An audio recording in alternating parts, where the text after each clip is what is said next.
ವಿದ್ಯಾರ್ಥಿಗಳೇ, ಈ ಗಣಿತಗಳನ್ನು ಮಾಡ್ರಿ. ಮಾಡೋದ್ರ ಟೈಮ್ ಆದ್ರೆ ವಿಡಿಯೋ ಆನ್ ಮಾಡ್ರಿ. ನಾನು ನಿಮಗೆ ಗಣಿತ ತಿಳಿಸ್ತೀನಿ, ಲಕ್ಷ ಕೊಟ್ಟು ನೋಡ್ರಿ. ಯಾವುದೇ ಒಂದು ಗಣಿತವನ್ನು ಮಾಡಬೇಕಾದ್ರೆ ನೀವು ಅದರದ ಪದ್ಧತಿ ಪ್ರಕಾರ ಸೂತ್ರ ಗೀತ್ರ ಎಲ್ಲ ಬೈಪಾಟ್ ಮಾಡ್ಕೊಂಡು ತಿಳ್ಕೊಂಡು ಮಾಡ್ರಿ. ಮಾಡೋದಾತಂದ್ರೆ ವಿಡಿಯೋ ಆನ್ ಮಾಡ್ರಿ, ನಾ ತಿಳಿಸ್ತೀನಿ.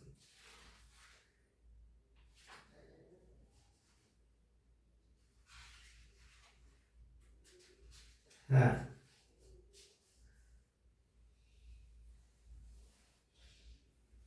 ಇಲ್ಲಿ 12 ಮೀಟರ್ 10 ಮೀಟರ್ ಅಳತೆ ಒಂದು ಆಯತಾಕಾರದ ಕೋಣೆ ನೆಲವನ್ನು ಪೂರ್ತಿಯಾಗಿ ಮುಚ್ಚಲು 10 ಸೆಂಟಿಮೀಟರ್ ಮತ್ತು 8 ಸೆಂಟಿಮೀಟರ್ ಅಳತೆಯ ಎಷ್ಟು ಆಯತಾಕಾರದ ಟೈಲ್ಸ್ಗಳು ಹಾಸುಕಲ್ಲುಗಳು ಬೇಕಾಗಬಹುದು?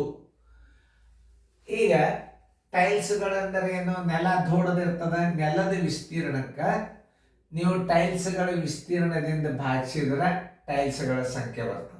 ಒಂದು ಟೈಲ್ಸದ ವಿಸ್ತೀರ್ಣ ಎಷ್ಟದ? 10 ಸೆಂಟಿಮೀಟರ್ ಗುಂಡ್ಲಿ 8 ಸೆಂಟಿಮೀಟರ್ ಅಂದ್ರೆ 80 ಸೆಂಟಿಮೀಟರ್ ಅದ. ಈಗ ಇದು ಮೀಟರ್ದಾಗದ, ಇದು ಸೆಂಟಿಮೀಟರ್ದಾಗದ ಅಂದ್ರೆ ಇದನ್ನು ನೀವು ಸೆಂಟಿಮೀಟರ್ದಾಗ ಮಾಡ್ಕೋಬೇಕು. ಯಾಕಂದ್ರೆ ಟೈಲ್ಸ್ಗಳ ಸಂಖ್ಯೆ ಬರೋಬರಿ ಟೈಲ್ಸ್ಗಳ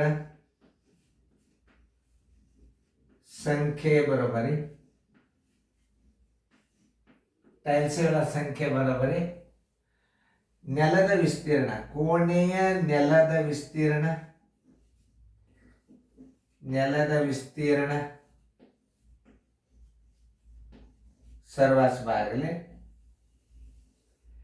ಟೈಲ್ಸದ ವಿಸ್ತೀರ್ಣ, ಟೈಲ್ಸದ ವಿಸ್ತೀರ್ಣದಿಂದ ಭಾಗಿಸಿದ್ರೆ ಟೈಲ್ಸ್ಗಳ ಸಂಖ್ಯೆ ಬರ್ತದ. ನೋಡಿ, ನೆಲದ ವಿಸ್ತೀರ್ಣ ಹೆಂಗೆ ತಕ್ಕೋಬೇಕಂದ್ರೆ ಆ ಮೀಟರ್ ಇದ್ದದ್ದನ್ನು ನೀವು ಸೆಂಟಿಮೀಟರ್ ಮಾಡ್ಕೋಬೇಕು. ಅಂದ್ರೆ ಹೆಂಗಂತ ನೋಡಿ, 12 ಮೀಟರ್ ಅದ, ಇದಕ್ಕೆ 100ಲೆ ಗುಣಾಕಾರ ಮಾಡಿಬಿಡ್ರಿ, ಸೆಂಟಿಮೀಟರ್ ಆಯ್ತು. ಅಗಲ ಎಷ್ಟದ? 10 ಮೀಟರ್ ಅದ, ಇದನ್ನು 100ಲೆ ಗುಣಾಕಾರ ಮಾಡಿಬಿಡ್ರಿ. ನೋಡ್ರಿ, ಇದೆಲ್ಲ ಏನಾಯ್ತು? ಸೆಂಟಿಮೀಟರ್ ಆಯ್ತು. ತಳಗೆ ಹೆಂಗಾದ್ರೂ ಸೆಂಟಿಮೀಟರ್ ಅದ. ಎಷ್ಟು? 10 ಗುಂಡ್ಲಿ 8. ನೋಡ್ರಿ, ಈಗ ಈ 0 ಹೊತ್ತು, ಈ 0 ಹೊತ್ತು, 2 4ಲೆ 2 5ಲೆ, ಆಮೇಲೆ 4 1ಲೆ 4 3ಲೆ ಬರೋಬರಿ 100 3ಲೆ 300. ಇದಕ್ಕೆ ಸರಿಯಾಗಿ ಗುಣಾಕಾರ ಮಾಡ್ರಿ. 5 3ಲೆ 15, ಕಚ್ಚದಾಗ 15 ಇಡ್ರಿ. ಆಮೇಲೆ ಇದು ನೋಡ್ರಿ, 1 ಮುಂದೆ 3 0 ಅಂತಂದ್ರೆ ಏನಾಗ್ತದೆ ನೋಡ್ರಿ. 5 3ಲೆ 15, 3 0 ಇಟ್ಬಿಡ್ರಿ. ಬರೋಬರಿ 15,000 ಟೈಲ್ಸ್ಗಳು. ಎಷ್ಟು ಬೇಕು? ಟೈಲ್ಸ್ಗಳ ಸಂಖ್ಯೆ ಬರೋಬರಿ ಟೈಲ್ಸ್ಗಳ ಹಾಸುಕಲ್ಲುಗಳು ಅಂದ್ರೆ ಒಂದೇ. ಟೈಲ್ಸ್ಗಳ ಸಂಖ್ಯೆ ಬರೋಬರಿ 15,000. ಉತ್ತರ ಸಂಖ್ಯೆ ಬಿ.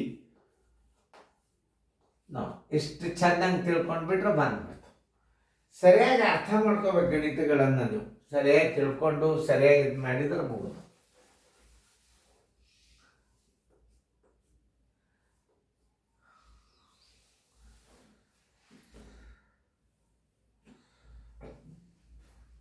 ಮುಂದೆ ಲೆಕ್ಕ ಮಾಡಿ.